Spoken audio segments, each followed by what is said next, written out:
Welcome to the Outer Realm with MicheleDerocher and Amelia Pisano. Airing live on the United Public Radio Network, 105.3 FM in New Orleans.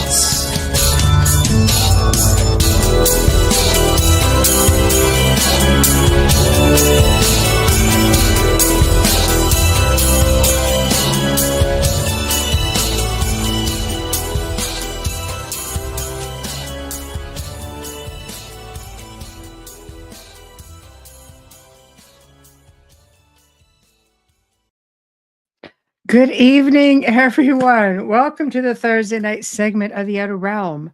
We're broadcasting live on the United Public Radio Network, UFO Paranormal Radio Network, 105.3 from the Gulf Coast and 107.7 FM from beautiful city of New Orleans. Fully sponsored by the amazing people over at Folgers Coffee who have been a part of our journey since the very beginning. So thank you, Folgers. We wouldn't want to do it without you. Also, thank you, Justice Snicker, a.k.a. Dr. Snick, the Sonic Surgeon, for the contribution of his music, his time, and his voice for the intro you just heard. He's an award-winning composer of Halloween, horror, sci-fi, and dark wave electronic music, which can be found on all of your favorite music streaming platforms. Also, big thank you to Steve McGinnis, the artist behind the banners and logos here at the show. Check him out on Facebook and Instagram. Also specializes in the Halloween genre, horror genre, but does great commission pieces of any type. So tonight, very excited because this is one of my favorite topics.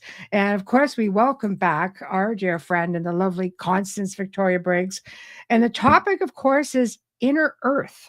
And boy, there's a whole lot on there. I've researched this for years and always thought, I'm going to do a show on this sometime because it seems to be a thing. People are really, really into it. And all this talk about tunnels all over the place right now, even in the U.S. I think it's just revitalizing some of this, this interest because I'm just seeing it everywhere all of a sudden.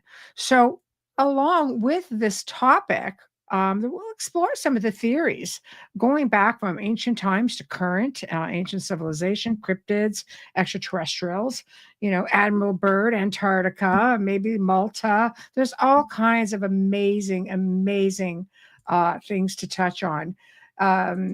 Okay, so I'm just going to touch on everybody here saying hello. Hello, Catherine. Catherine, I responded to your email. I do have a question, so it's in your email. When you can. Also, Z-Sun, hello, Wayne. Oh, well, that's good. Glad you're the first one in. Now, reminder for people on X and Rumble, we can see your comments here on the soundboard. Please don't be shy. I mean, I can see there's a lot of people, getting into both platforms. It's already starting. So just please know, don't be afraid to participate. We love your participation. We love the chat room. You guys make it that much more fun. So without further ado, let's get the show on the road and let's get this exciting topic moving.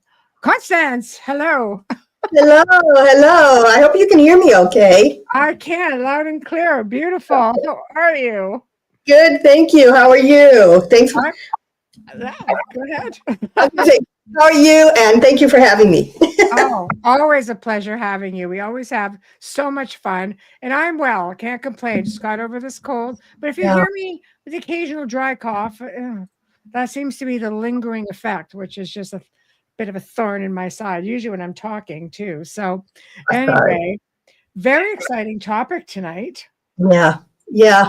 Right? Yeah, it's a good one. And guess what? I don't have anyone in the world to talk to about it except you guys. Oh, no, really? I'm interested.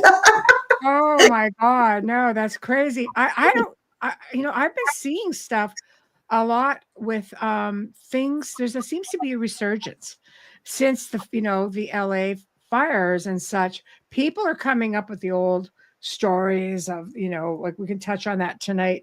All of these labyrinths underground under Los Angeles, going back to reptilian, like they believe there have been reptilian sightings, and that's been going on forever. So I'm really looking forward to it because you and I think, share our same brain with this. So I know between us, it's just going to go wild. So Okay. I know. You're amongst friends here. Believe All you right. me, you're in a good place. So hello. There we go. See, you're in the right place. So, where would you like to start with this? Well, yeah, so let's just get right into it. And just, ask the question, is the earth hollow? So I need to say, I think that saying the earth is hollow is kind of a misnomer. It's not completely hollow. Right. It has stuff in it, okay? But it is filled with large areas of cavities, caves, tunnels, openings that go on for miles and miles. So I don't believe that it was completely hollowed out like I think the moon was. Yeah, you guys have to hit one of our archives to catch Constance's research and book on that.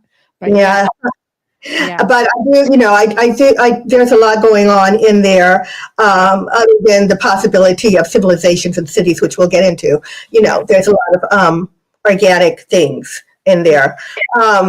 So I think that's kind of a misnomer to say it's completely hollow like the moon. No, right. But it's got something is going on with it. I don't know what happened or how it came, to be the way it was. We have a lot of mysteries in our galaxy, our solar system, our galaxy, our universe. We think we know it all, but we don't know it all, because it clearly, to me, from the research, says that there's something going on inside of Earth. Now, where did that come from? Where did that start? Was it, like this from the beginning? When Earth was first formed? Was it part of what may have been a terraforming of Earth? Well, how did things or beings get inside the Earth? We could say that someone went in there like they did with the moon and, moved things around and hollowed some of it out, Mm-hmm. That's a very, very curious question as to how that came to be. And our scientists don't acknowledge, though, the mysteries, of course. They're just beginning to come out, though, some of them with some interesting information. Yes. So anyway, we have tunnels, caves, cavities, and openings within Earth that go on for miles. It's believed from the research to have a vast network of underground honeycomb-like tunnels that connect many parts of the world. They run deep inside the Earth. Yeah. Yes. See, I think you'll get science, of course, very academic, but I think we'll all agree here that, especially in the ancient world, because I think it's just people have been there longer, so they're finding more, whereas we're probably just in the onset of a lot of that here. In the West, maybe not so much South America. It's been very well explored because of the Aztec, Mayan, Inca civilizations, and probably we should explore our own indigenous and Native North American communities as well. But we know that there are catacombs everywhere. You got catacombs in England, got catacombs in Europe, Paris, Malta, you name it, they're there. And you have layers upon layers upon layers of like you say, tunnels that go for bloody miles. Who put them there? Right. And, there's more than what is it they say. There are four layers inside Earth or something. I'm not a scientist, but there's definitely different layers going on where there could be different things going on, different cities, different civilizations, different animals. So, and some researchers have found openings over the years into inner Earth. I've heard about. I don't know where this person got the number, and I'll bring him up soon. But about 305 openings is believed to go into inner Earth, and people don't know that. You talk about such a thing, talk about inner Earth, and they just laugh at you and there's just no way, but it is way. Yeah. It's crazy, but it's there. But what's interesting is I just want to say that the idea of a hollowed world, or I don't even know how to say it, because I say inner Earth, the hollow inner Earth, or inner Earth, because of my research on the moon, I really think, like I said, that was cleared out.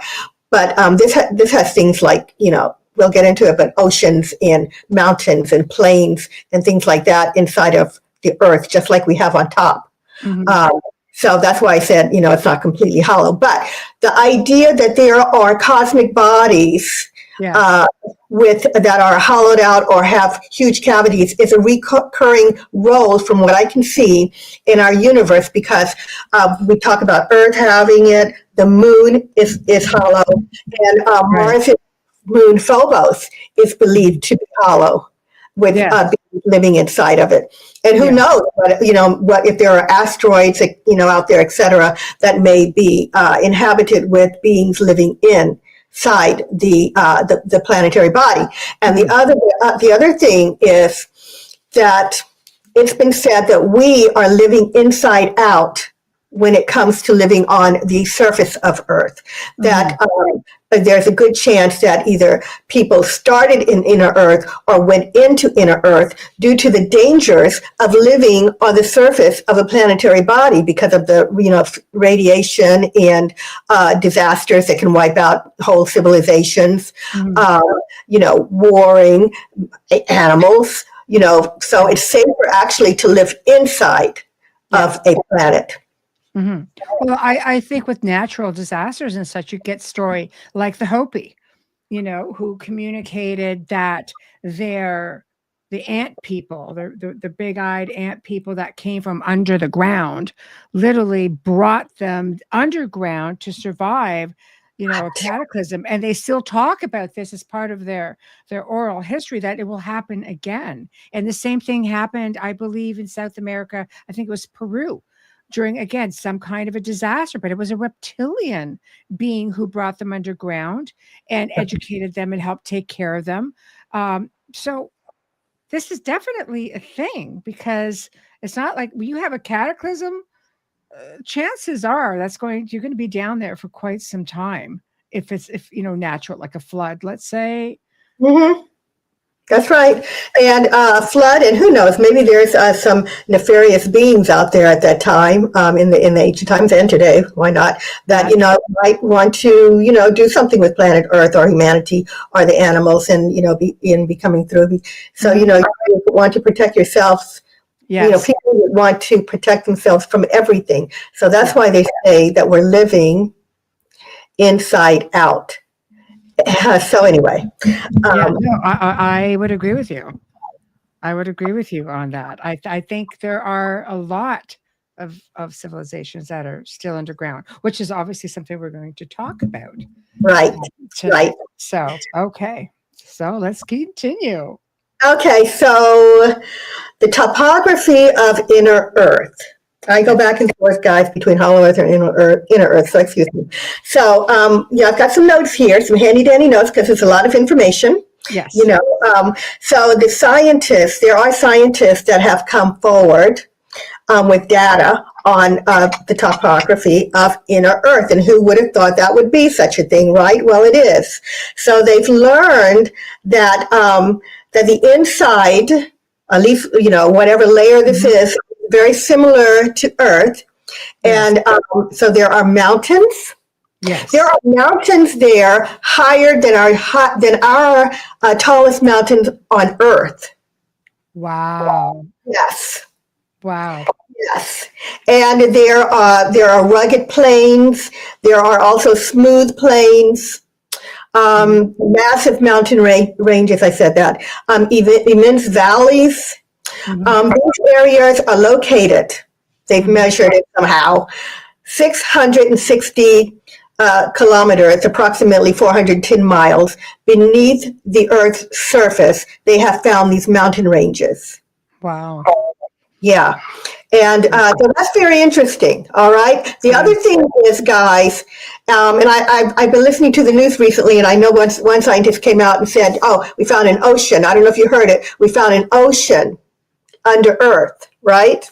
But I I wrote my book, Earth Galactic History, in 2023, and I didn't call it an ocean, but I did say that they have recently found a massive amount of water in inner Earth, and the amount of water they say is down there equals more than all of the oceans and seas and large bodies of water on Earth combined. Mm-hmm. There's more water down there than on the surface. And where there's water, there's life, right? Mm-hmm. Yes, exactly. I mean, some of these places have entire ecosystems. Yes. Whoops. So, yeah. So, okay. Let's So, do it for a sec, okay? yeah, go ahead, darling. Go ahead. So, there's this organization, I guess, called the Order of Melchizedek. Okay. I don't know much about them. All right, I looked them up, and they're this priestly order that Jesus is said to have belonged to. But anyway, I'm not getting religious here at all. No, very interesting, though. I'm with you. I'm following along. I got you. They had an amazing quote online that I wanted to share with you guys when I was doing my research. They put this out there. They said, now that the scientists, now that they are admitting there is an ocean beneath the surface of the earth, will they eventually admit to the inner earth civilizations? Will they admit that there's a sun in the earth's core and an atmosphere for those that dwell within? That would mean they'd have to admit that much of the science of our planet given to us for the past few hundred years was fabricated. I thought those were very good questions that we put out there, because if they're going to talk about the water, and we'll get to the sun in a minute, actually, then they're going to have to admit to other stuff too.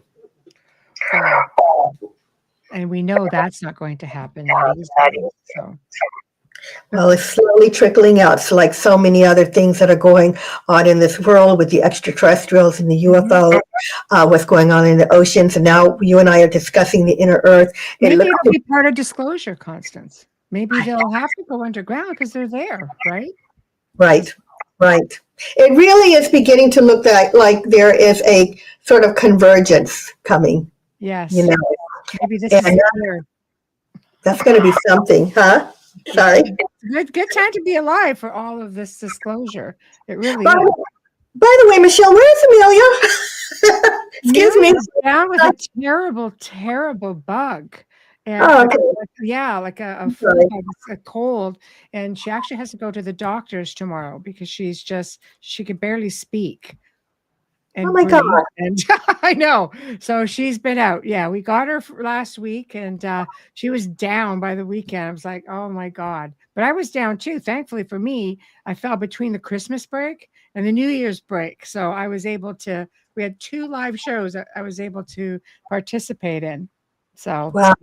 Yes, but I know she's listening. Hi, Amelia.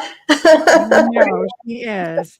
She's listening. She does listen in. And I know she doesn't like missing when you're on. So there we go. My mic sounds low. I don't know why that sounds low. Coming in and out. I have absolutely no idea. Dang. Oh, do I sound low to you, Constance? I don't sound No, I hear you really well. You're loud and clear. Wow. Okay, good. Maybe, I don't know, guys. Crank up your volume. I don't know. Doing my best. Okay. So there we go. Well, I hope they can hear me, because it would be bad if they couldn't hear. We can hear you loud and clear. That's fine too. All right. There we are. Good. Okay.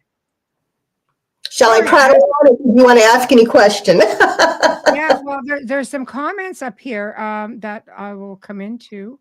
The first one here, which is Wayne, and he says, I think the hollowing factor began as the earth cooled and water opened up those initial cavities.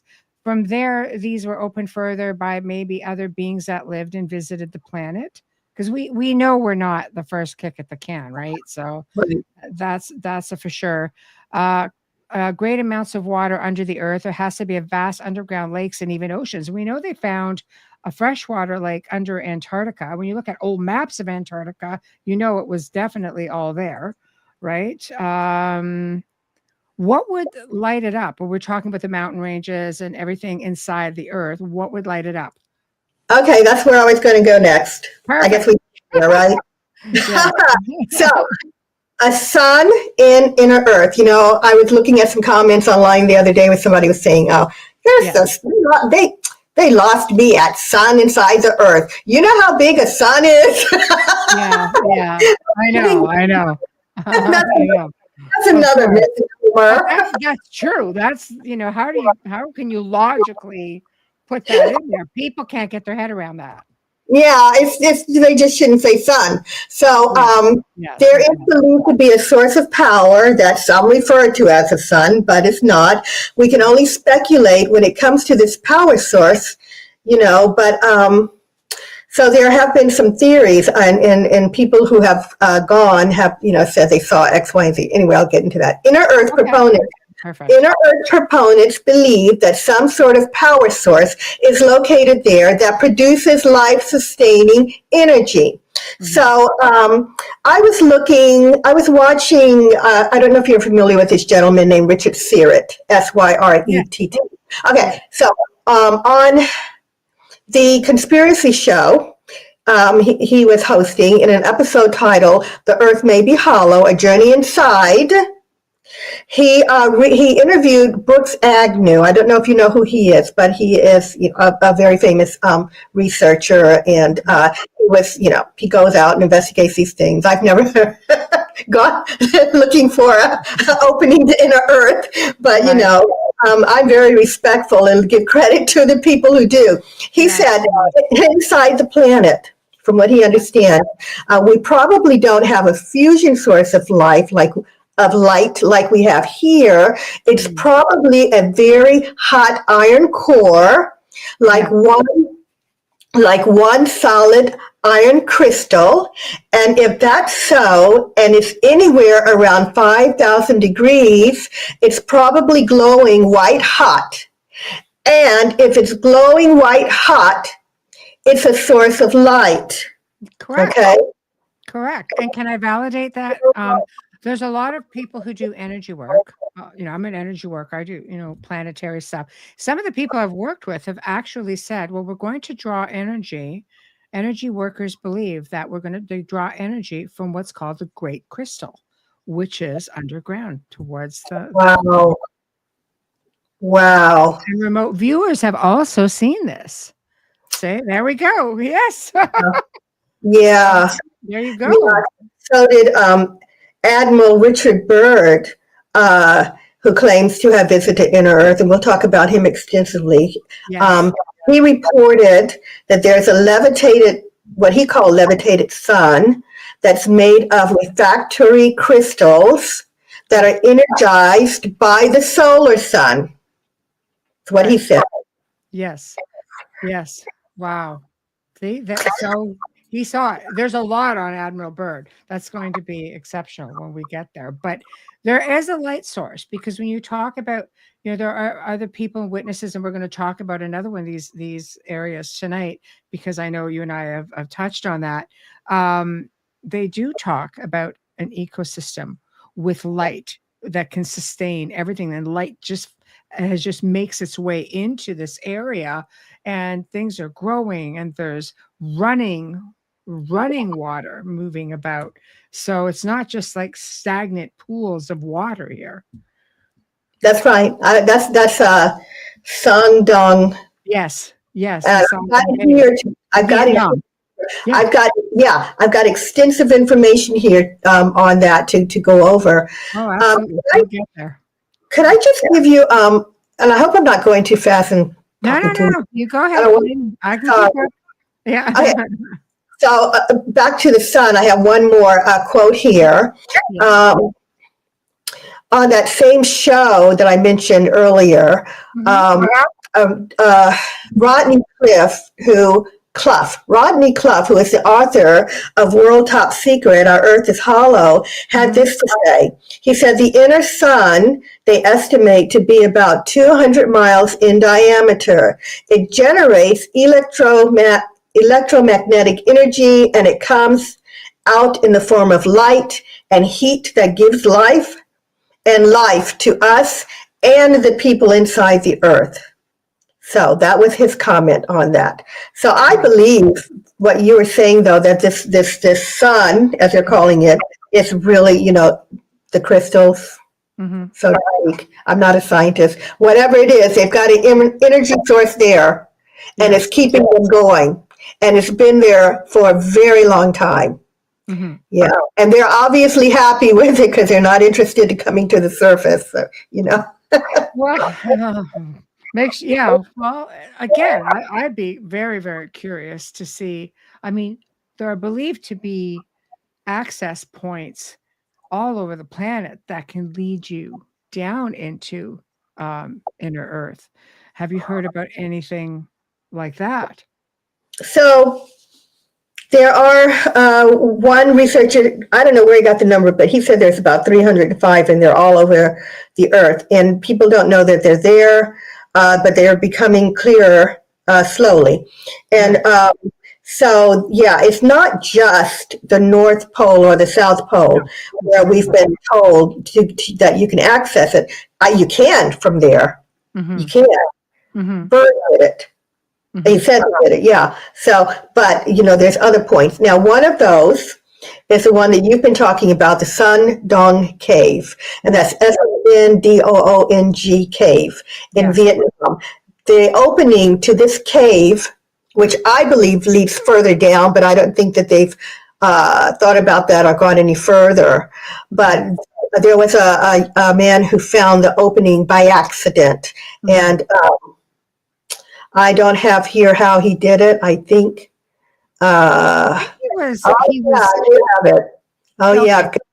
So in 1991, logger Ho Con discovered a mysterious entrance that led to a concealed cave in the mountains, whose entrance was covered with dense jungle foliage. You could see from a distance that the terrain that would take him to the hole consisted of steep cliffs that he simply couldn't traverse, and he turned back.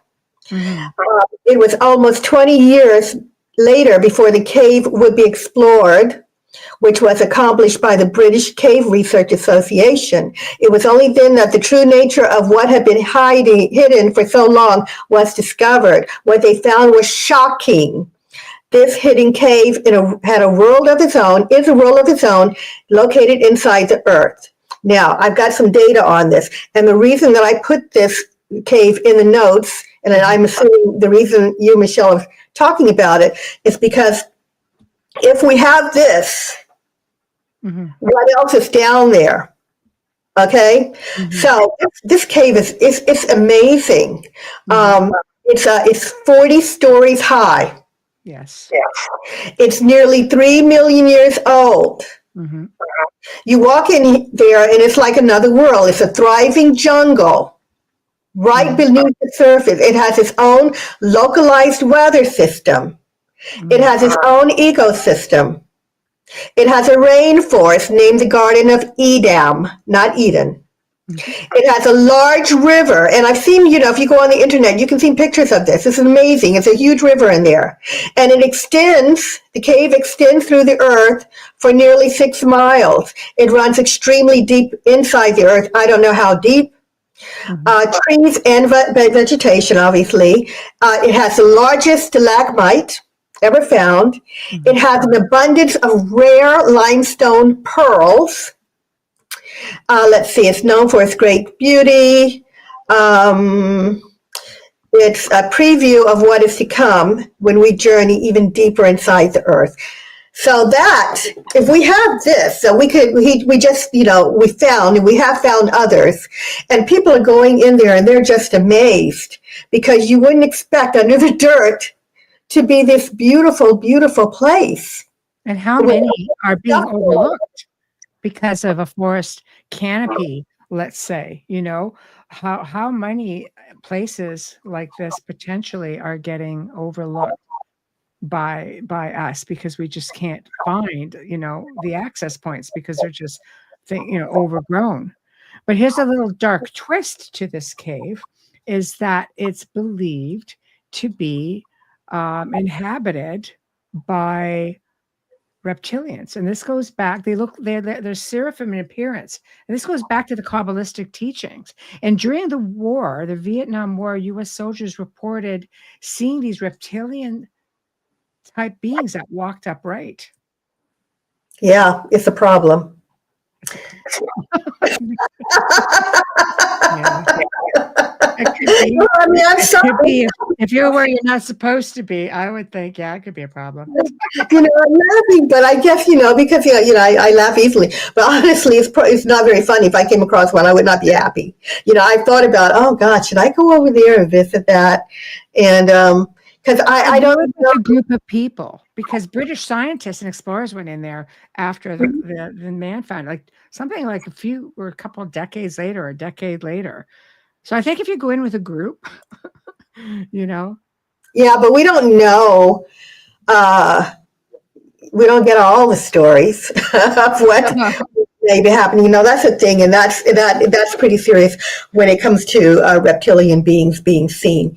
Mm-hmm. It was so interesting because this morning my brother sent me a video with researcher and author and Andromedon representative Alex Collier. Your audience may know. Connie, look at this. I have seen this video. My brother's just getting into all this stuff, right? Oh, a student. Yeah.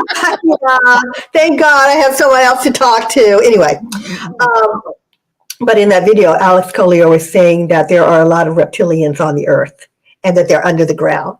Correct. And I said, oh, Marcus, it's so interesting you would send that because I'm talking about that very thing tonight on a podcast.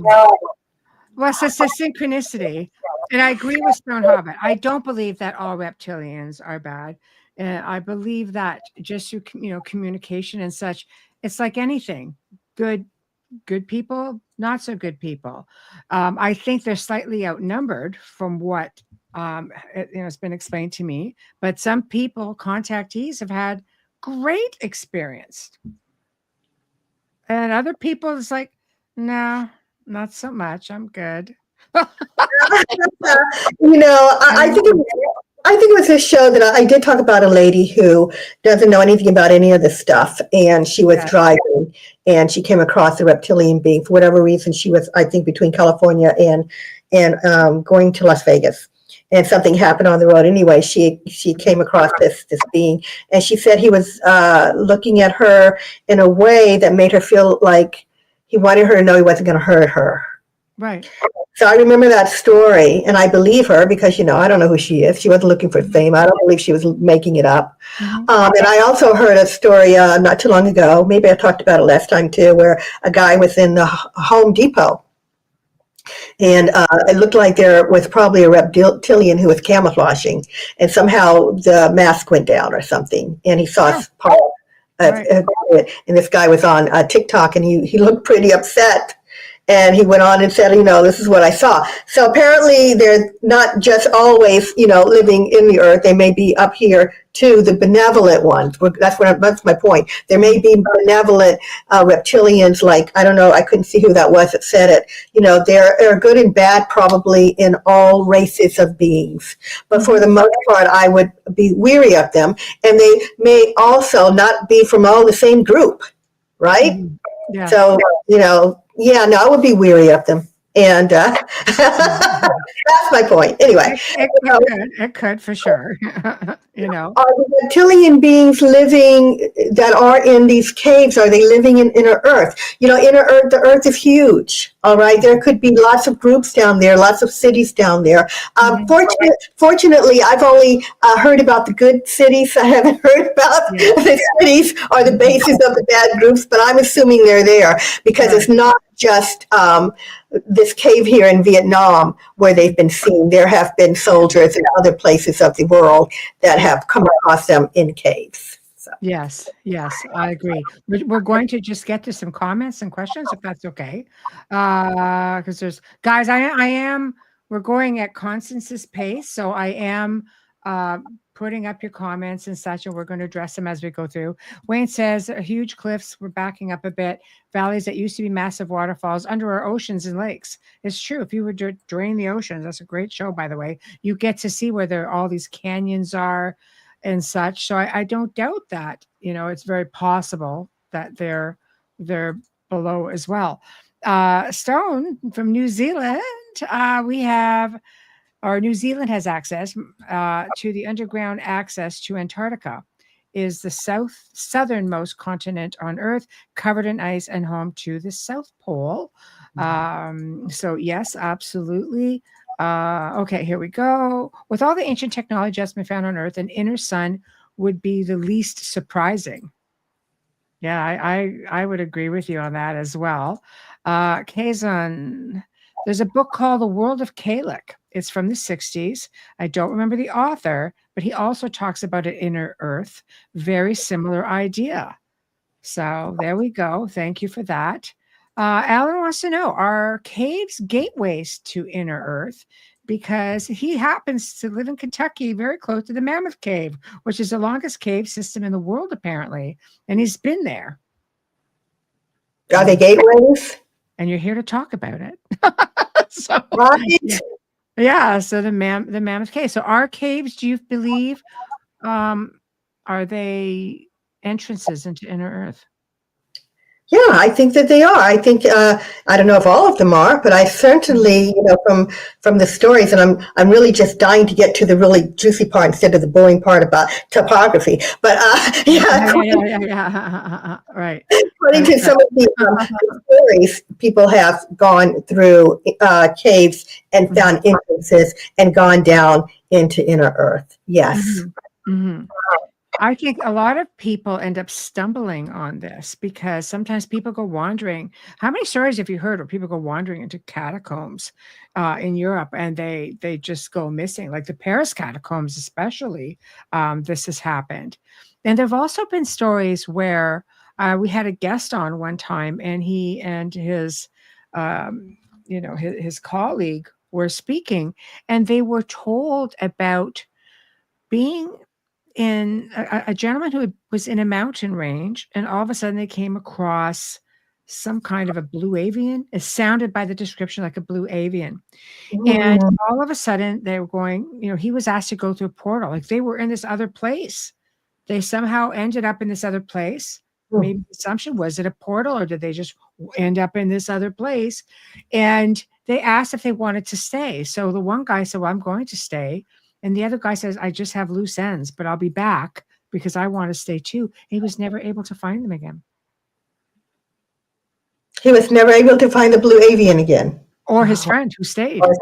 He left. Back to the same spot. And it was like, so either got turned around, are there these portals or gateways within these cave systems maybe that you just kind of traverse through, and then you end up in this whole other location? Maybe they're not all as cut and dry as walking into the mouth of a cave and bam, like in Vietnam, here we are.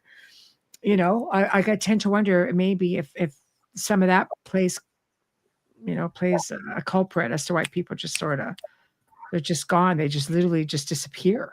Yeah, I think so. I think there's portals all over the world, in and out of the cave, that people are going through, and people disappear a lot. Yes. All the time. It's pretty amazing stuff, and I always hope they're going to good places. Yes. Wow, it's crazy for sure. So, okay, what do you want to tackle next? And we'll do another little group of comments after we jump on to. What do you want to tackle next? So it's starting to get better. My next subject was are there cities inside Earth?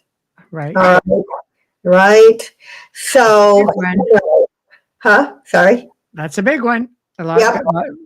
Mm-hmm. So basically, yes, I believe there are. Mm-hmm. Do I have evidence? No. Do people call me crazy? Yeah.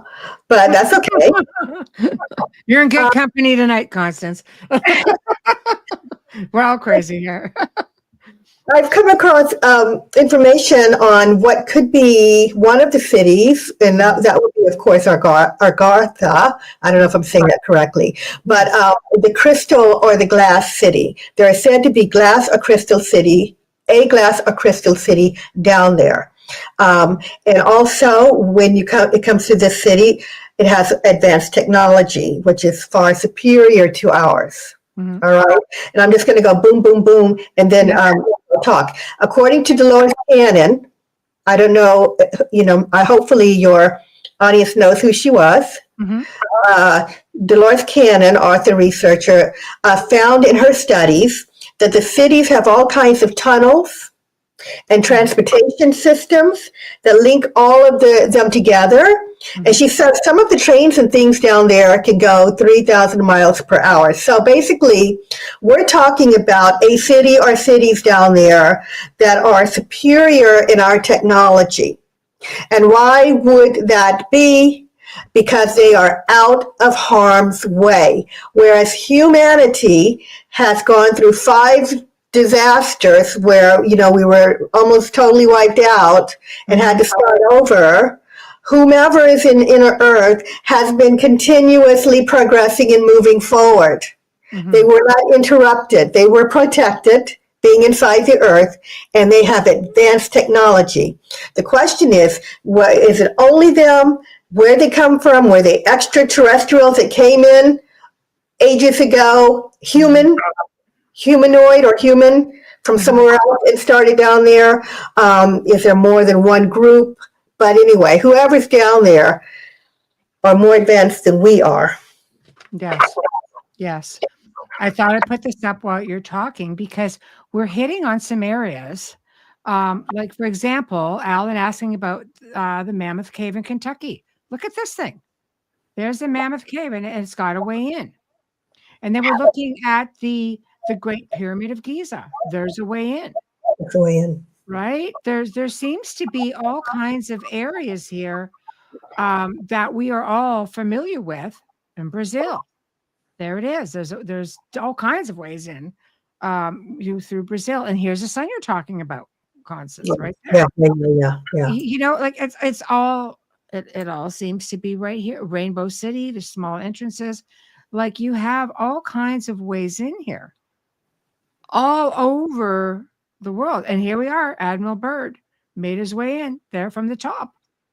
Yeah. Was it really? See, there's this big hole up at the top, and I want to actually show this while we're here, because this apparently I'll show 2 versions, okay, and just so people get an idea of what Constance is talking about when she's making mention of all this stuff. So this is a drawing of it, and then I'll show an image, right? So this apparently is like out in I think Antarctica way, if I'm not mistaken. So let me just get the other image, which would probably be a little bit more 3-dimensional, but I'm sure it's just an AI 3-dimensional. So is this what they are protecting as we move in? Here we go. This apparently is because look at when you looked at the graph of where Admiral Byrd went in. Okay, so we have to assume this is possibly Antarctica, because I'm going to put up the other map again just so we look at it real quick. Okay, and we look at where he went in. It looks like he went in through a big hole at the top. That hole. Yeah, it's interesting because I actually put a note here if I can find it. Mm-hmm. Oh yeah, okay. That's where it was. So in Antarctica, I don't know what year it was, not just Byrd, there were pilots that flew over the no-fly zone, and there was an emergency. Someone was sick, and they decided to ignore the rule and went anyway. And they said that they saw a hole in the ice at about 200, that was about 200 feet in diameter. Wow. The thing was huge. And they said that when they were flying over there, equipment was going haywire, and they decided that it was because of whatever was coming from that hole. that was making their equipment act up. Wow. So that's the same one. That's the same one, 200, what did I say, miles across in diameter? Yeah. Yeah. Yes. That's something. Do you think that the inner Earth would share the same poles as above Earth, above ground? That's I don't know. a good question. That's a curiosity because you're inside. So is it even affected by as I don't above, know. so below? As above, so below. I don't know. I don't know. You know, it's these kind of questions and times where I wish I paid more attention in school to my science. Really. I know. Really. Never did I dream. I would need it more. We weren't thinking about things like this in school. If we were, well, maybe reading the Lord of the Rings, you know, you get into, I had to take that in English, and I'm thinking, you know, the whole Middle Earth thing was just another, you know, fancy maneuvering of what was going on inside. You know, there are people who I think know things, and either they were born with information or they've got guides working with them and giving them information and helping them to do this work and, you know, teach people. Yes. I like this. In New Zealand, they teach you about inner Earth. Look at that. Isn't that amazing? They're not keeping it a secret. Frickin' hell. You know? Amazing. And she says, Lord of the Rings came later. Yeah, you got that too, didn't you? Out in New Zealand. Oh, they're still on. Yeah, magnetic poles and physical poles would be different on the surface and in the Earth. We don't know. Yeah. Oh, interesting. So, yeah. Okay. Well, that's fascinating. Getting back to this city, which seems to be, I think the possibility is definitely there. You know, like I think people are having they have these experiences and they just you don't know where you are. You don't know, have you physically walked into something, or have you maybe gone into a different dimension? You know, have you gone through a portal somewhere? People have time slips, and some people have actually reported what it sounds an awful lot like some of the things you're describing right now. So are they just kind of going from up here to down there? Maybe.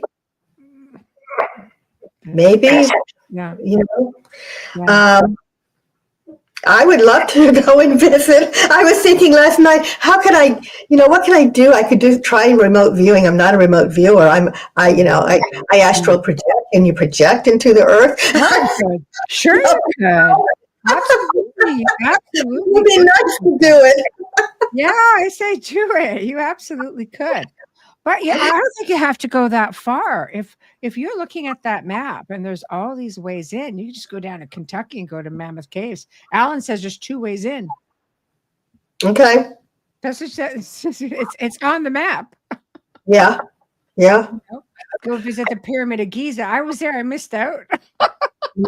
Yeah. No, I not just the Pyramid of Giza. I've heard somewhere in my travels that, you know, there are holes to inner Earth under several pyramids, almost all of them. But I don't know that there's any truth to that. But that was an interesting, you know, it's all, you know, it's stuff that we have to try to put together. You know, when I'm studying these subjects, I hate to be a person that says, oh, no, it's this and it's that, and I know it all, and blah, blah, blah, blah, blah. I think we're all in this together. And I think we have to share and brainstorm and put the pieces together and not say anybody knows everything, you know? So, yeah, I just wanted to throw that out there. I see a lot of people who are all knowing. We're not all knowing. We're all in this together trying to figure it out. That's exactly right. And I think we have all of this information, little bits and pieces everywhere. And our job as researchers is trying to put together as much as possible and collaborating with other people. There's so much information, right down to things that are called urban legends. And one example of that, a big one, falls under the Catacombs of Malta. Tons and tons of missing people, you know, apparently have happened there. The most recent was a guy from Germany, and he literally just It was just gone after exploring there. But where the urban legend comes up is that in August of 1940, there was a class trip. There was all these school children that disappeared within a maze below. And at one time, you could walk,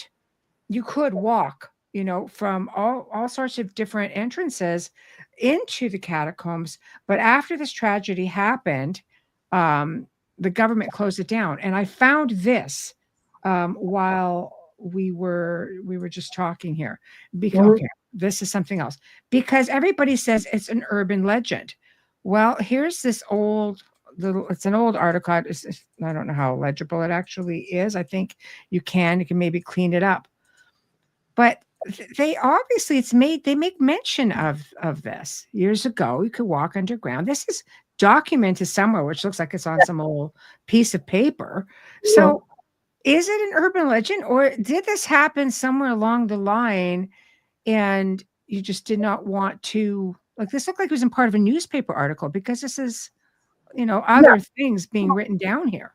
So yeah, I know the story. Okay, perfect. And when I came across it, I didn't hear anything about it being an urban legend. You know, No. you have to, not you. They're People, trying to debunk it, right? So now yeah, they try to debunk everything. And, I have to say, just on a side note, it's getting harder and harder for them, especially with TikTok out there. I think that's why they want to do away with it. I'm seeing things on there that I never talk about to my family. I don't tell them stuff. And there it is on video. And it has been for years. And I'm like, Yes. okay. So, but they will try to debunk things to throw people off because they just don't want them to know. They don't want them to panic. They don't want them to worry, but it's just getting harder and harder. So I think the story is real. I saw nothing about it, not, the information that I came across. Well, reptilians have been spotted there as well, and apparently the sounds and screams and wails of children could be heard for like the following week or two, or actually, I'll correct that, for several weeks after. People heard. I had to like grab this to be precise. People heard wailing and screaming, wafting up from underground. Despite numerous excavations and searches, they were given up for dead. They were never found. They never found any collapses anywhere. They just don't know. So they closed off everything. There's one area that's open where you can go in, and there's like a visitor center, things like that. It's very controlled, but urban legend. But yet you cannot no longer get into these areas. There's people out there who have photos from being in there. It was all open at one time. Malta is not a big place. Right? So I don't know. So it just goes to show, like, there's just, and it's the same with Los Angeles, with the lizard, the urban legend of the lizard people under their advanced race of lizard beings, and how I found out about this. And I've got a whole thing on this, like almost like a type of journal. But a woman was in her house. Can you imagine, Constance? You're in your house and you're just doing stuff, and you go to open a closet, and you walk into a room, go to open, your closet, and a reptilian walks out of it, and it walks out the door, looks at her, she looks down, and there's a hole in her closet, and it had come up because they don't have basements there. Yikes. So the reptilian dug its way up. It made its way up because they're built over a lot of old tunnels and such. And and how it was, there was an explorer. So apparently this specific group of them were created, or they created all of this from an underground city that, again, we talk about cities that was there some 5,000 years ago. And apparently it had all these incalculable riches and gold tablets. Some of the origins of human civilization were carved into them, and they stem back from the Mayan, already related to the whole Mayan culture. Really, you're not that far, right? Coming up from Mexico into Los Angeles, technically. Right. And apparently, yeah, they went underground, and there's something like 285 tunnels down there.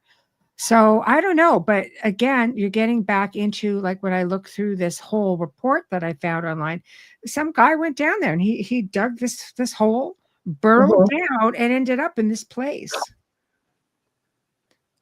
And there's newspaper articles. This isn't just made up. There are Yeah, newspaper articles of this.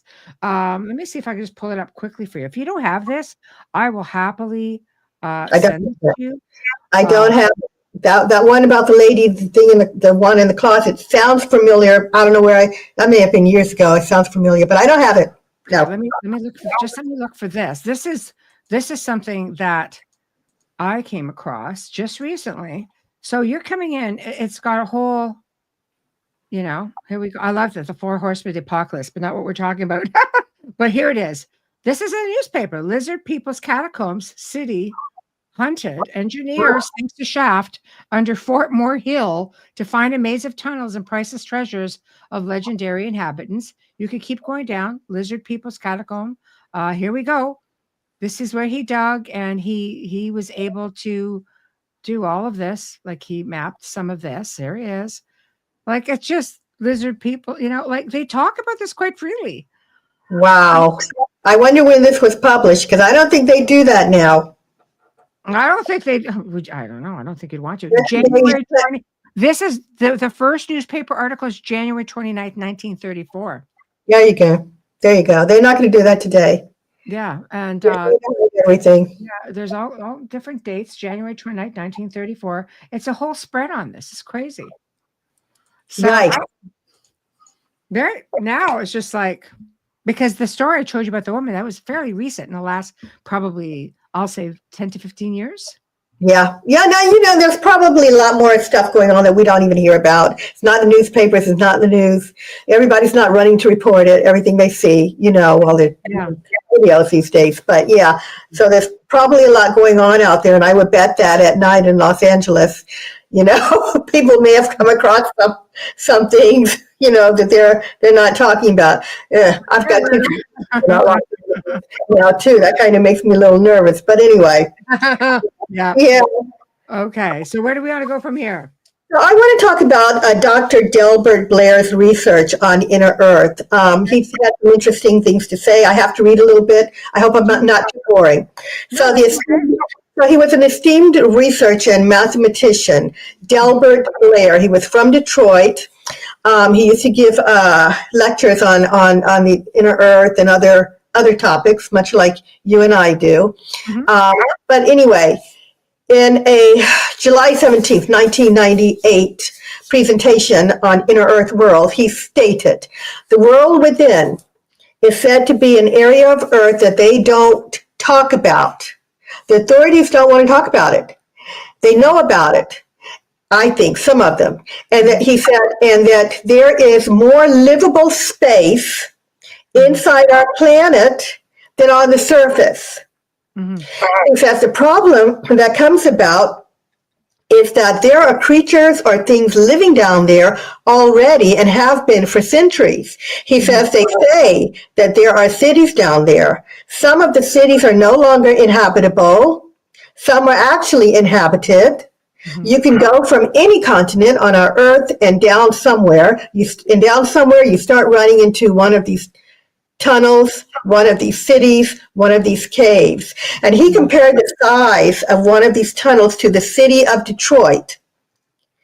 That's huge, stating that some of the tunnels are so large that the city of Detroit can fit in one 4 times. Those are the kinds of areas we're looking at when it comes to what is inside our Earth.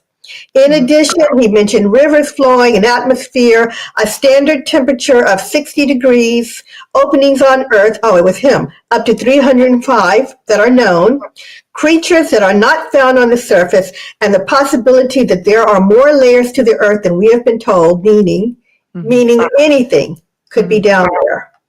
And I would think when, people going down there, I think it would go understatement at centuries. I think you'd have to go thousands, maybe tens of thousands of years, maybe even more. An ice age comes along. They seem to have surpassed that. To put in these big cities that, I have no doubt there are things being discovered that could be 1 million years old. That could be more than that. Like I have found so much research on different things being found.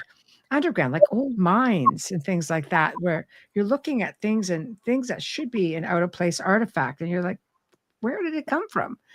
So, you know, The question is, obviously, they're there, right? Mhm. Why are we not introduced to them? Well, we're not saying that maybe there's certain people, maybe, I don't think maybe the common folk aren't introduced to them, but No, I mean, why wouldn't the inner Earth people want to yeah. meet these people? And Dolores Cannon addressed this. She Mhm. said they don't want to have anything to do with us from her research. Mhm. From regressing people back who, either lived there or however she and this doctor, came across this information. She said they don't want to have anything to do with us. They are familiar with what's going on up here. They consider us warring and barbaric, Mhm. and they're perfectly fine where they are, and they're just not interested. I I don't know could if that, see that, but I mean, let's face it. There has to be some kind of communication, and I'll say it because of these two comments. Heidi said there is a lizard lair in the Denver airport in the Catacombs section under the airport, the Denver International Airport, and apparently it's said to have a complete city underneath, going many stories down. Now I know and read of many buildings on good old planet Earth that has entire cities underneath them. A lot of bases you can go down 40 stories easily. Are are they not, while they're, are they infringing on an already a city, like you say, unused? Or have we taken that space over to create a base? Or did we just go in there, create a base and underground cities ourselves, on these underground bases and such, like Area 51, for example, apparently goes down quite a bit. How are we not running into people down there? They're well, going I down mean, stories upon stories. right, right. Maybe they have run into them and we don't have the information. Maybe Yeah. there have been fights down there over, turf, right? Yeah. And we're not told. Or maybe, it's just so vast that they actually hit areas that are not populated. And even more than that, when I'm thinking of inner Earth, I'm thinking that some of these cities are way down, even further than that layer under the Denver airport, where there are bases even 40 stories down, Mhm. that they could even go further down, and what we have has no effect on some of those cities down there. So I think there's a lot going on. I think that there are layers. Okay, there's a deep inner Earth, and then there's some that are higher up. The reptilians seem to be everywhere. And I want to get into more creatures eventually than just the reptilians, but they seem to be closer in, and it looks like they may be coming out.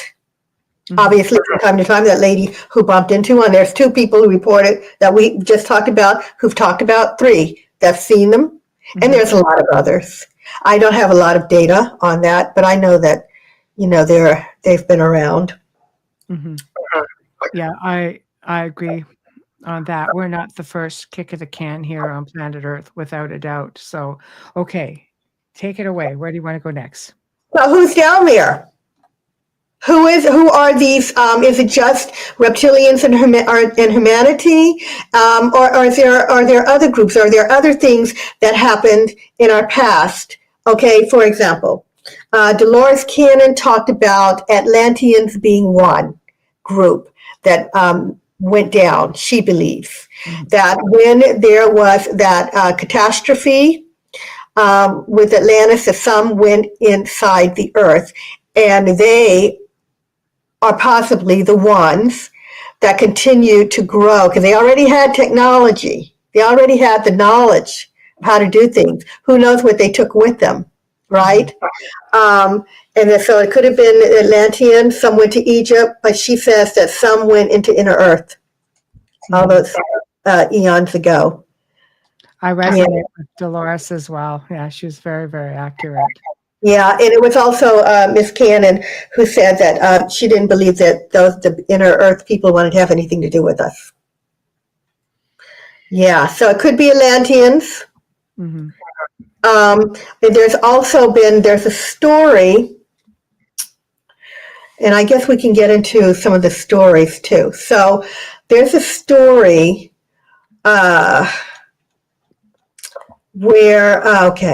so a story about that centers around Blowing Cave. Mm-hmm. Blowing Cave is located in Cushman, Arkansas, and it is open to tourists today. But there was an expedition in the 60s, in 1966, where Mr. George White and his friends discovered a opening to the inner earth, right? So what happened is George White was an admirer, if I get this correct, of the Shaver Mysteries. The Shaver Mysteries at that time was kind of a book series or a magazine series. And there was a man who had discovered the inner earth civilization. His name was Richard Sharp Shaver. He went in and he came back eventually, and he talked about inner earth, and he started writing these stories in these books, right? George White wanted to go for himself and see it, so he took some friends in the group, and guess what? They found it. So they went in. 11 people traveled to Arkansas to Blowing Cave. You can look it up. And they discovered an inner earth city. It wasn't all that easy. I made it sound like they went from boom, boom. No, they had to walk and they had to squeeze, squeeze through tunnels and stuff. But eventually they went, they found the steps. They squeezed through this one area, and when they came out, they could see that it was like a man-made foyer. It had smooth walls and a smooth floor. Mm-hmm. In this cavern, and then they met. This is where I'm going with this. So they met these people that appeared human. He said, except for they had bluish hue to their skin. And the people told him that they had been allowed to come. Now I heard this from Byrd, Richard Byrd, and another account, I can't remember it now.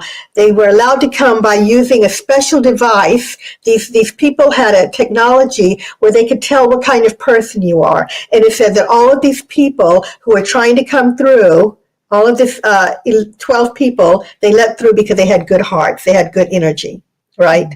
Anyway, long story short, they said that they were people who had descendants of people who had come in during the time of a great flood, a great deluge, and that when they went down, there were people already down there, and these people were called the Teros, T-E-R-O-S, and Deros, D-E-R-O-S. That's what they named them. And excuse me, one was a good side and one was a bad, but these people were already down there and they already had technology.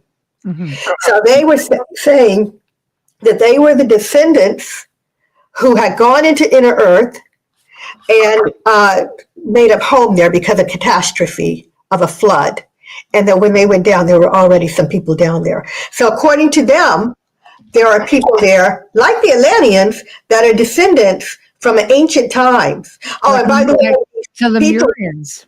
Sorry? The ancient Lemurians, just like they're said to be in Mount Shasta, they don't seem like they're very far from this place. Like, and I wonder if it's the same. Yeah. Yeah. I've always wanted to go to Mount Shasta. I haven't made it, obviously, but. Well, you wait for me. I'll go with you. I'm dying to get there. Yes. Okay. Let's take a trip together, Michelle. I am down. All right.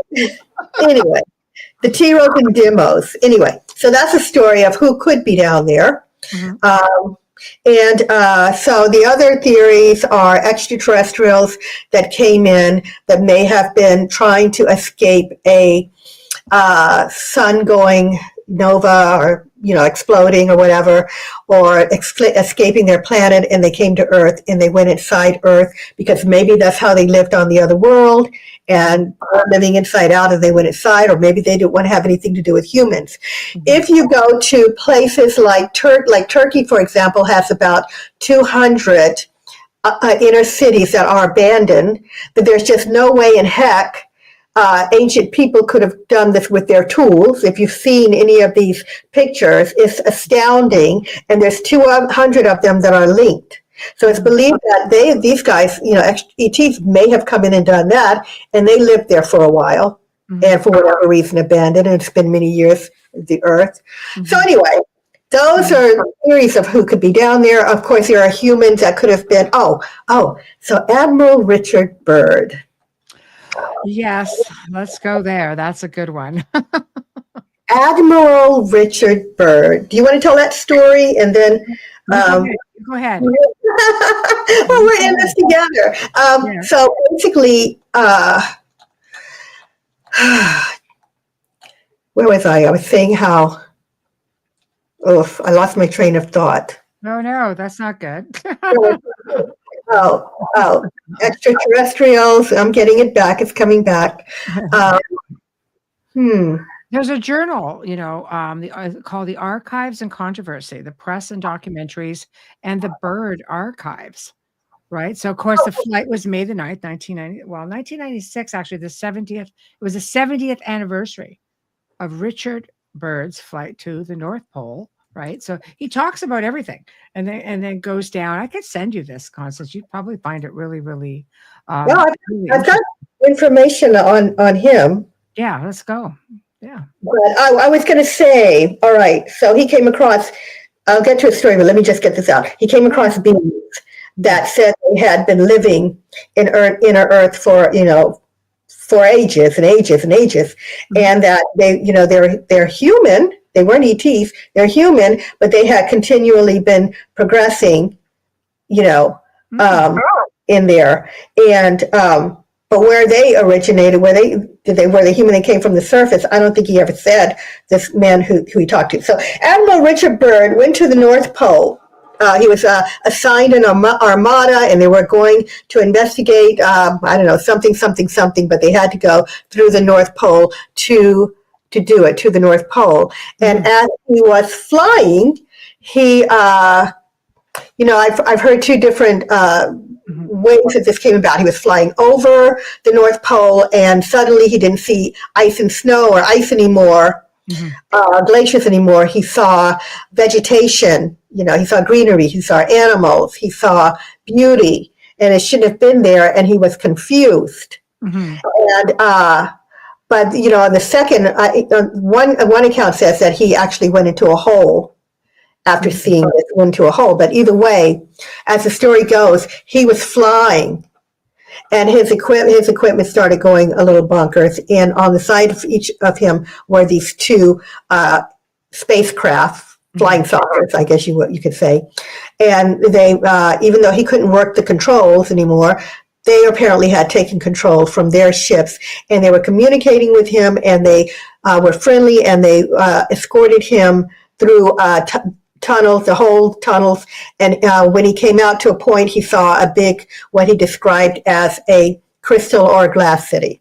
And he was taken to a place.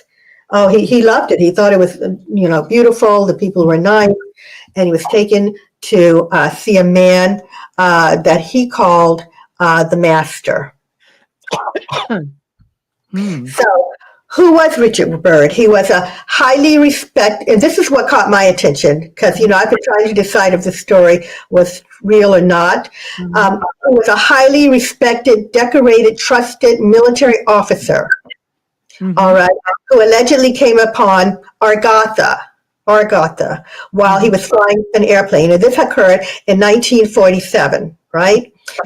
So let's see, he was contacted by the people. Okay, so he saw a magnificent, shiny crystal city. He interacted with members of the city. According to Byrd, these people are far more advanced than we surface dwellers. And Byrd said he was giving a somber message and warning for those dwelling on the surface from the Master who knew about humanity's troubles. All right, and Byrd supposedly wrote down the events of his experience in a journal. And so I put this in for tonight to tell you guys what, I'll try to make it, I tried to shorten it, but try to We have time. We have time. It's okay. give you the message from the master. Okay. Yeah. So these people have been living inside the earth in this beautiful city called Agartha. This is the same city, guys, that is known as, that has been known in mythology, apparently, but as Agartha, but Byrd came across it.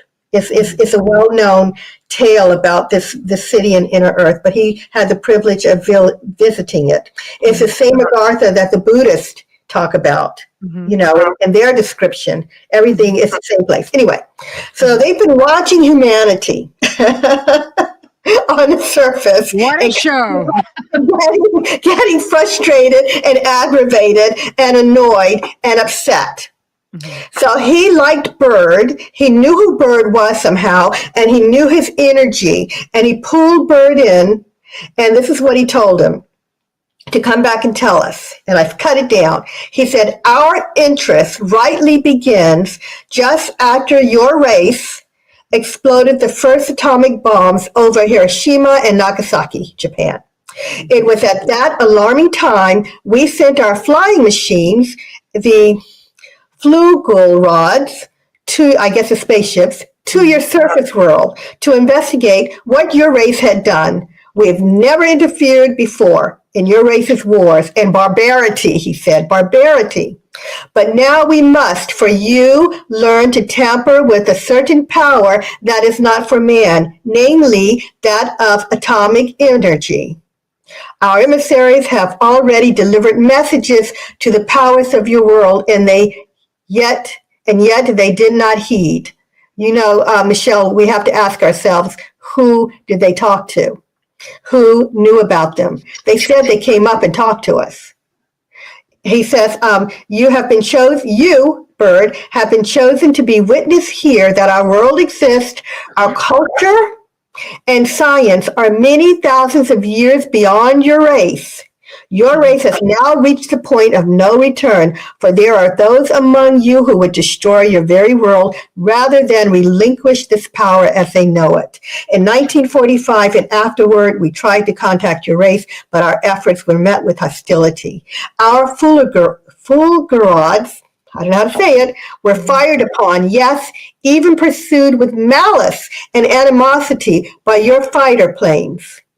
So he's telling us that they send spaceships out of Inner Earth here, and that our militaries were shooting at them. And he goes on to say, there is a great storm gathering in your world, a black fury that will not spend itself for many years. This was in 47. He said, there will be no answer in your armies. There will be no safety in your science. It may rage on until every flower of your culture is trampled and all human things are leveled in vast chaos. Your recent war was only a prelude of what is yet to come for your race. And then he says, we here see it clearly with each hour. We see at a great distance a new world stirring from the ruins of your race. When that time arrives, we shall come forward to help revive your culture and your race. Perhaps by then you will have learned the futility of war and strife, and after that your race will begin anew. You, my son, are to return to the surface world with this message. Excuse me, I guess I got off camera there. So there are people in Inner Earth, if this story is true, that are watching us make fools of ourselves and be idiots and almost kill ourselves while the people of Inner Earth are living beautifully in a crystal city with flying saucers and technology and telling us they're going to have to come up and help us. I have to say this because all of this is making me think while you're talking. So Admiral Byrd, of course, had been to Antarctica a few times, and he's probably most well known for Operation High Jump, right? Which was the huge, largest expedition to Antarctica, probably of its time, right? It had like 13 ships and 23 aircrafts, 4,700 military personnel. It was huge. So with that being said, he goes in, he makes contact. Let's fast forward. We know that we have these different countries that have all staked a claim in Antarctica. We know we do not have access as common folk to certain parts of Antarctica. My question is this. I'm dying to hear your thought. You have another race. We're conquerors. Remember that. We can't take care of our own planet. We don't take care of our stuff. We are the worst animal on this planet, in my opinion. Okay, not everybody, but as a species. Okay, not individually, but as a species. So we have all of these people down there hiding. Whatever. Are these people are we down? Do you think we're down there just learning from these people? Or do you think we're down there stealing technology, trying to negotiate technology? Are we trying to take over these people? What do you think? Because we know they're not going public with it. And why would they be holding this so quiet? So, Michelle, I got lost a little bit. You're saying that we have people down there? No. Well, we do have people in Antarctica. This isn't a secret. I mean, okay. We have the United States have staked their claim, right? There's a base there now. There's a base. We have Russia. We have China. I mean, everybody's got their little piece in there. Oh, okay, yeah. I got sorry. Yeah. So everybody has staked their claim, like government wise. Why? Why do you think they've been given this message? Because Byrd would have given them the message, and these people have tried to reach out to them. They have technology. They've got saucers. We know they're there, obviously. So why do you think we're all there now, hiding this? Are we trying to steal technology? Do you think we're having a kumbaya, all trying to love and light, give us what, like enlighten us? Or do you think maybe we're trying to conquer this place, learn secrets, steal secrets? What do you think we're all doing down there now? Michelle, I think they have some sort of agreement in place where we give them something and they give us technology. But do you think this race of being would be doing that? Because they seem to be we're trying to help you. I believe there could be races of beings out there that have things in place. But these guys, they've been keeping to themselves. They're happy. There's no need. They don't need us. They're watching us. They're trying to help us. They have to me, they would have noble ideas and noble reasons. But I don't believe our people would be. No. I see they might think that our people are going to use this for the good. I'm sorry to be pessimistic. It's true. Good, but I don't believe that our people would have the good intentions. We've got some good people. I've heard that we've got scientists that are possibly working with extraterrestrials to get medicine, information on medicine and things. But I kind of feel like even with beings that would have these nice intentions to want to help us, would we really use that to help humanity, or would the countries just be, maybe planning to try to get secrets for themselves?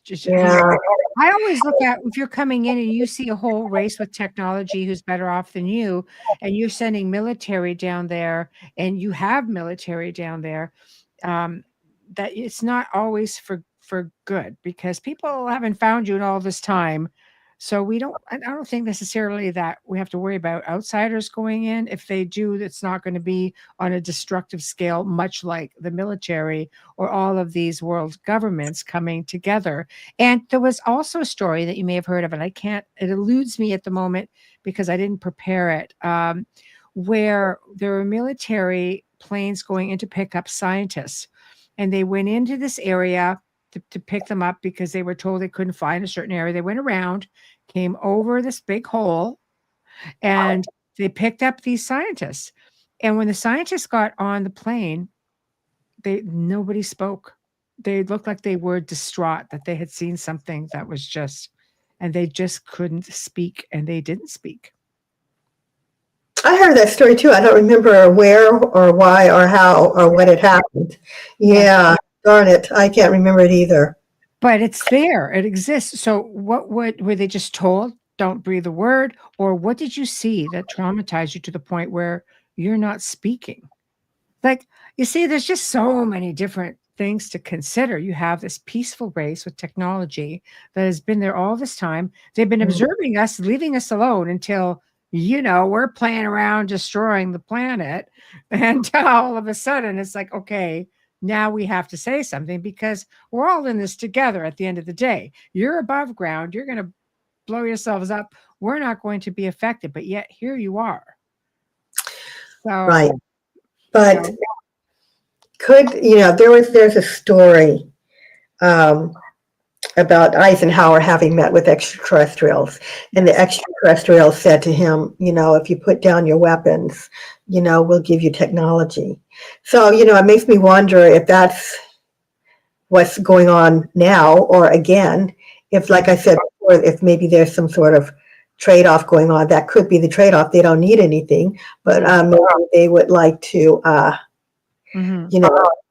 get us to put down the weapons, so they're going to give us a chance. something. Yeah.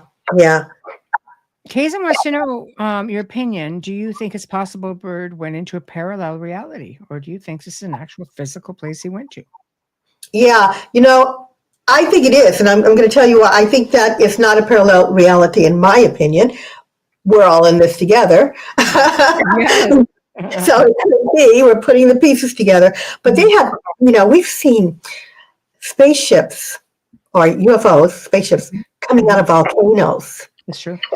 Okay, coming out of cavities of mountains. Yes. And so it's interesting for me to hear that, Byrd had these experiences with these flying saucers or whatever. And, we have video today of that kind of thing. So, yeah, I think that they're down there.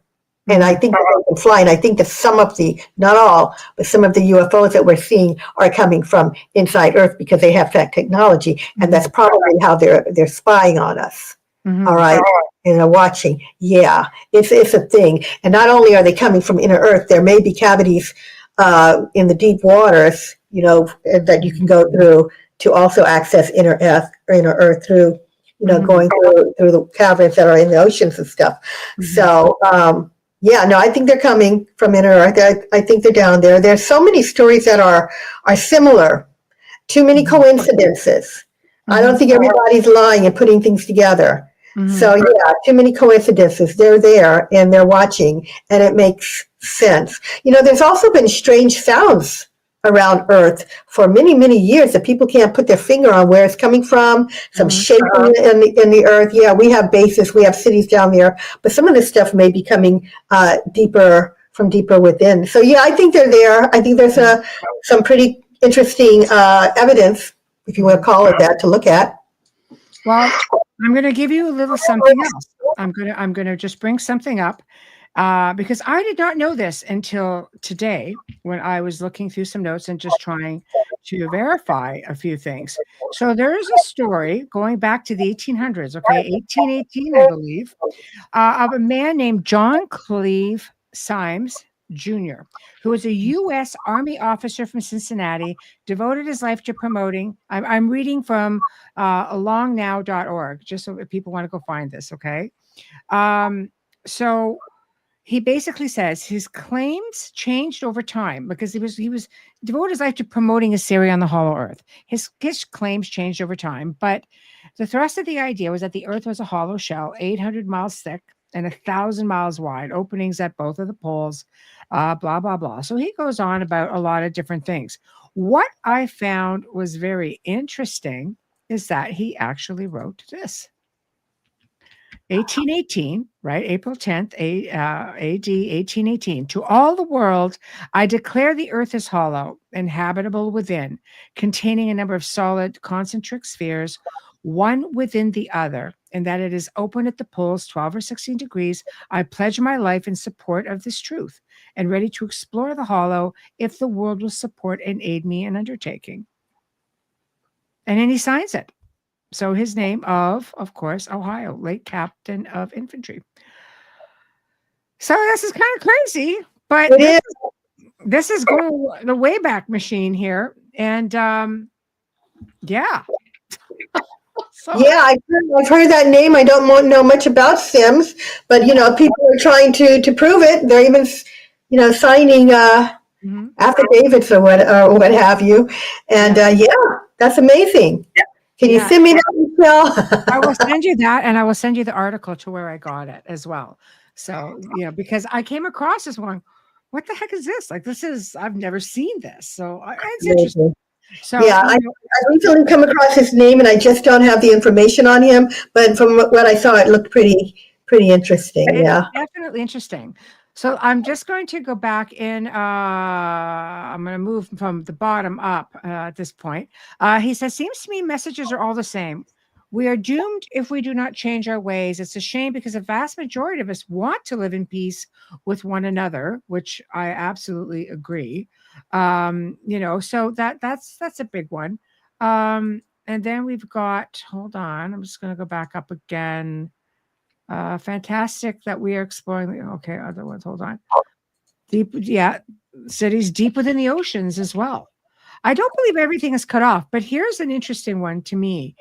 Why, maybe this is why the Grand Canyon is cut off, and there's sections of it they're under NASA control.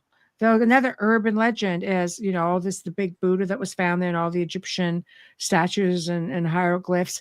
And all of a sudden, it's barricaded off. You can't go. And people who've tried have been met by armed military because this is now under the control of NASA. Yeah, What something's the heck going did on. they find going in? Yeah, I mean, I don't think that they're down there protecting gold. I think that there's something else going on, and it could have something to do with either, I have heard that they're trying to protect history because it screws up history when you find artifacts over there that belong, in Asia or whatever, or Africa. But I should just say Egypt. They found some Egyptian artifacts, Yeah. and Yeah. but it could be that they know that there are some kind of beings there. And then I thank you. Yes, I agree with you 100%. Here's a question. Don't you think when ETs from above come to visit, that will also bring out those from inner Earth? Maybe once a planet reaches a certain vibration frequency, maybe then at that point we'll start to, notice a little bit more because we really are the kids who can't play nice in the sandbox. we really are. It's like we don't. We We don't. really are. We're bad. Yeah, And they're we're all not. hiding from us. We're the bullies. They're all hiding from us. I believe we're the bullies. Stone says in New Zealand, she was talking about the different gates that New Zealand has access to, right? Going into Antarctica. She was, we have winged creatures and three-fingered beings coming through these gates. Okay. Okay. I What know. do the being creatures look like? Do they look like what the Mothman, or do they look like gargoyles? Do they look like what do Yeah, they look? right. I It's a whole other show, Stone. We'll have to bring you on. That's crazy. New Zealand folklore. I love this stuff. right. I know. So it's crazy. Wayne says these beings come into our sealed sphere only when needed, and these are seen perhaps as portals, stances, light, strange beings, all which seem to pop in and disappear at will. Maybe are we in a snow globe, a sealed vessel? I like that theory. Imagine if our world, it sounds like an episode of Twilight Zone. Imagine, if you will, our world was nothing more than a snow globe, a sealed vessel that we are watched from outside of the sphere and many beings to see how we cope with the range situations. We're failing miserably, if you ask me. Yeah, I do think we're being watched. I think that those in the galaxy are keeping an eye on us for several reasons, and one of them is that they're waiting for us to grow up. So that I want to. Sorry, do you want to read that? No, you do it. You go. I can I put it up. just want to say they're waiting for us to grow up so we can join the galactic community. Yes, I agree. I agree with you. I think that's one of, many different theories. We're like the kids, and we just don't get it, but there are powers that be out there that do, and who have been manipulating the situation, in my opinion, for what it's worth, and leaving the rest of us to go, because I don't think the rest of us, they're like, well, you don't need to know because it's, it's national security or international security. You guys aren't ready for it. I think we're more ready than more people think, because there's a lot of experiencers and contactees out there, and including myself, more than ready, more than So ready. I think I agree with you. I think there are a lot of people that are ready, many people. But I've been reading some of the comments online with this whole drone situation going on, Yeah, and with the drones and the orbs and other stuff I read. yeah. There's a lot of people that are not ready, and I No, just cannot believe that that people are so close-minded to think that we are the only beings in the universe, intelligent beings in the universe. It just blows my mind. hmm but I mean, we're also getting, of course, we have to be aware, like Blue Beam, right? Like there's things going on out there, but we're being bombarded with things. It's not just like, oh, hey, the occasional craft coming in and all of us going, oh, all right, we could live with that. No, no, no. It's tons of stuff all at one time. And it's like information visual overload. People, I mean, God, it goes from, just a few, like back in November, disclosure. Well, yeah, they're there. Okay, but maybe they're not. To the drones coming out, all of a sudden there's an announcement going, yeah, we're thinking maybe that they're extraterrestrial. Okay, wait, what? Right. The Well, Pentagon. What? Yeah. okay, so I talk a lot of, obviously, because I've been on your shows for my fourth time, this stuff a lot, and I've always said that the only way we're going to get full disclosure is when everybody on the face of the world, face of the planet, understands that we're not alone in the universe. Well, how else are they going to do it? They can't do it slowly. They've tried everything else. They've tried media. They've tried movies. They've tried what I call ground troops, putting them here on Earth to try to educate the people without the people knowing they're talking to an ET. But a lot of them are. A lot of people are accepting it, but there's just a lot who don't. They just don't see it. Right? They're just not acknowledging it. Yeah. Can't wait for everybody. This is what I was going to mention. Dr. Stephen Greer, I was going to mention, has started a podcast literally this week, because he says in the next probably week, whistleblowers are going to start coming forward. And a lot of them are going to do it, I think, on his show. Yeah. So that's a thing. Positive signs from UFOs. Yes, I believe we do. Nice to see you, by the way. Glad you made it. So I don't know. Love him or hate him, right? Because he Stephen Greer, I mean, he is Mr. CE5, but I mean, you pay for the experience. You do. You pay for the experience, and it's like a full retreat.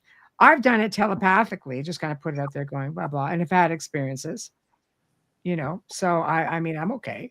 Right. So I think that he's slowly been trying, and he's not cheap, but the people who go on his retreats, because one of our hosts here and dear friend Preston Dennett, who's written tons of books on UFOs, went on one of them. He goes, it was pretty incredible. It was really incredible. And he was there as a guest, so he got to experience it from that level. And I was kind of like, okay, because I mean, I'm open-minded, but I'm a researcher too. So I like to check and double check and triple check, my Okay. thought. So Any whistleblower takes a chance. right. But do we really, at this stage in the game, when you've got so many people, coming forward that say I've had ET contact, I've met ETs, they've got books out there, they've got, all kinds of experiences. I wrote this book that goes, back to ancient times of ET experiences. We don't really need the government to tell us for us to believe or understand that we're not alone in the universe. I don't need to wait for disclosure, Right, to know. I can do my own research. I've had my own, little experiences, but I don't really need them to convince me. We have enough evidence without them saying, okay, well, this is what we have. Here are the bodies. There's more than just gray aliens Oh, in the universe. They've got these bodies, I guess, of gray aliens. But there's more out there. There's more going on. There are people who have had their first contact. We don't need to wait for a disclosure to understand that we're not alone in the universe. When we're seeing, some people believe that the orbs that we're seeing in the skies, that they're trying to let us know. I don't know, of course, that that's what they're doing, but that they're trying to let us know that they're there. Some of the mainstream news won't talk about the orbs. They only talk about the drones, but that the orbs are there to let us know. If that's the case, then they're doing it. They have been doing it. We don't need our government or anybody else to tell us that they exist. They exist. So you don't have to sit back and wait for the news. Just do your own research. If you want to call them down. If you want to have, I think it's for people who aren't aware. Not everybody is aware that they're an experiencer. Not everybody, or maybe they're just not an experiencer. So you don't know. And I think that society, government, aka military, I think they did their job by instilling fear. So that's why people are fighting it. So I think you need to have people coming forward and saying, okay, look, for those, we as experiencers who've had experiences, you don't need to tell us. We are fully like, no, we got pictures, okay?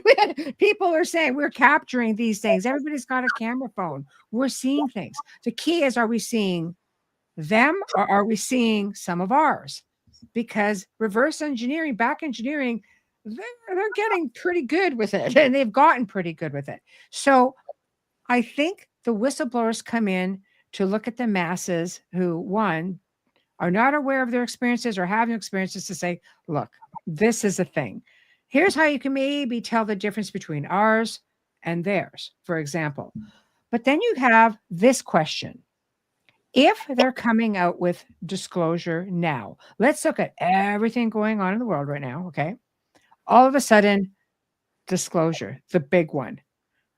What is it that they don't want you to pay attention to that they have to come out with this right now? Just saying. Yeah.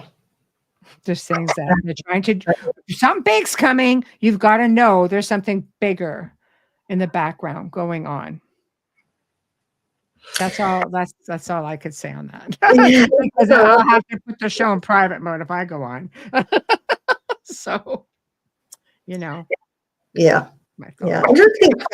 Interesting stuff. Where will it end? What's going to happen in the next few days or the next month?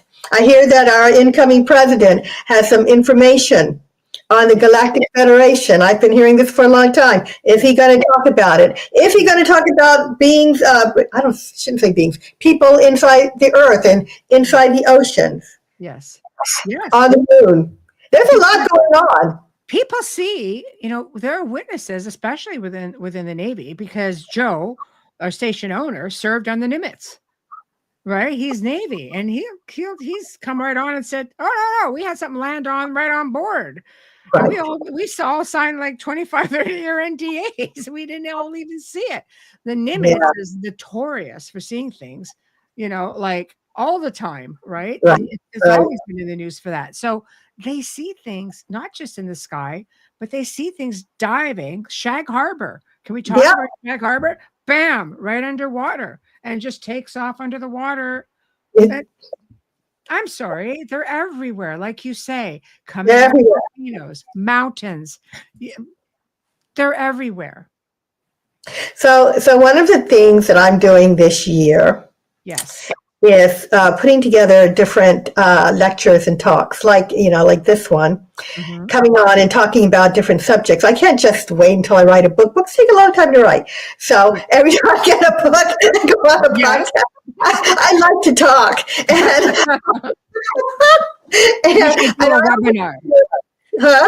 You should do a webinar. A webinar. Oh, maybe. Yeah, there's an idea. Yeah. Okay, we'll talk about that. You can tell me how to do that.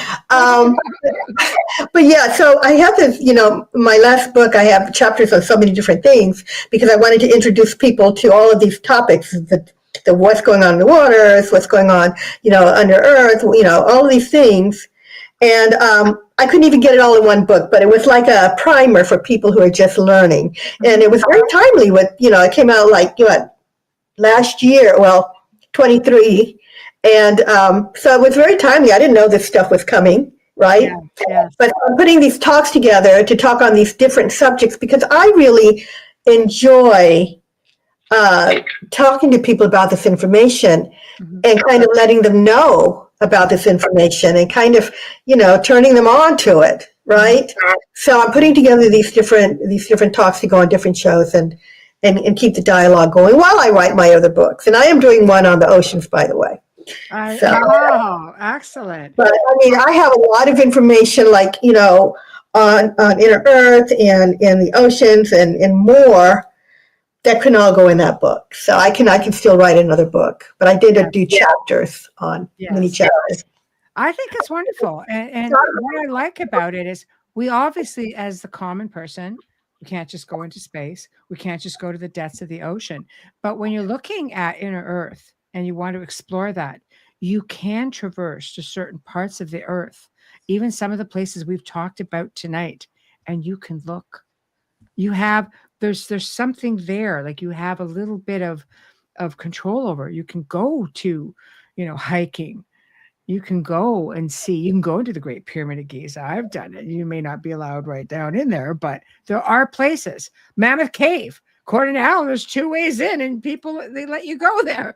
Right, and glowing cave. Yeah, right. See, that's what I mean. Like Doong cave. Yeah, you have options. These are places you can actually go and see.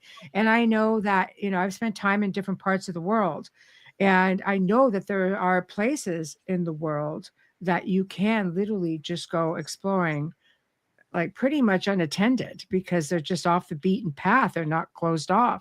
And there's a lot of stuff out there that, let's just say it's doable.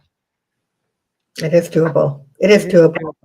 So I have your website up here, and I'm hoping people will go and check you out. Where can they find all of your books, Constance?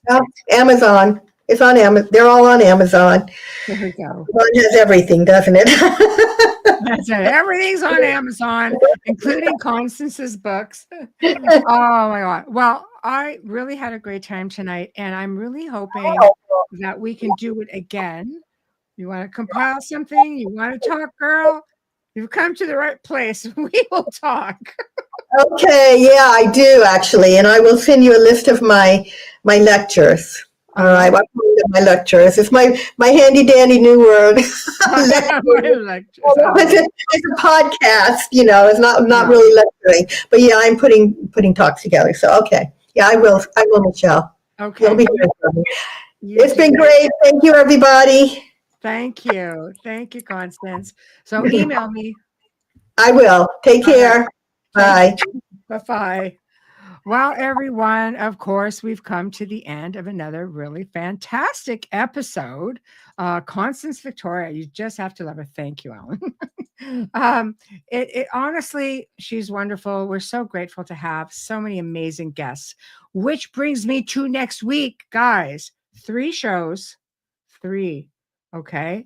You're going to start seeing more of that, at least for the next, couple of weeks, maybe more.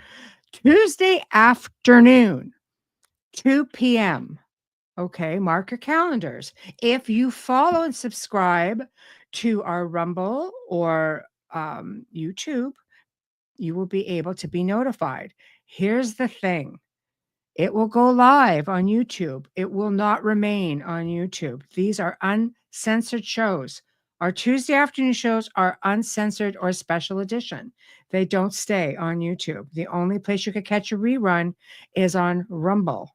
And you might be able to catch, it's still running on X, but only Rumble will you find an actual video of this show. And of course the audio version will go to over 200 sites. You might be able to catch a video somewhere, but not this time. So Tuesday, Beyond, it's under the header. This is how you know it's special edition, Beyond the Outer Realm.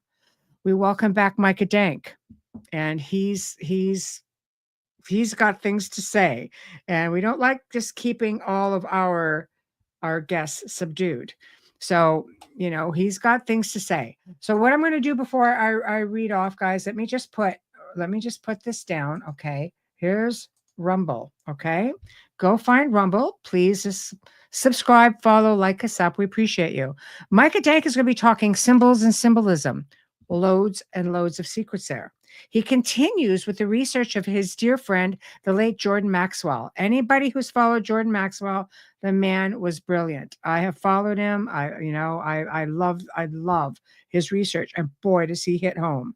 So that's what we're going to do. That is this coming Tuesday, 2 p.m. Wednesday night, much requested open mic. Got a whole array of things in the works. You guys are going to love it. Get in the chat room and let's start jamming about some of this incredible stuff, because it's going to be a good one. Okay. Thursday, I got such good feedback about the rerun we played. I believe it was at Christmas with Peter Panagore. And we are going to be playing. He's going to come back and talk about the very first show, which was the actual NDE that he experienced. It is the most incredible story, which is why I am having him come down as a fan favorite, which he was. He's been on a few times, but there's only one time where he really talks about this incredible NDE that he had up on a mountain. And once we've talked about that, he's going to catch us up on what he's just doing now. He's just an incredible individual. And you guys are going to get to hear it all firsthand, because we have so many more of you now. We just definitely want you guys to hear this story. It's incredible. So guys, have a fantastic weekend. And hopefully we'll see some of you on Tuesday afternoon. Otherwise, we'll see everybody else on Wednesday night. So have a good one. Good night.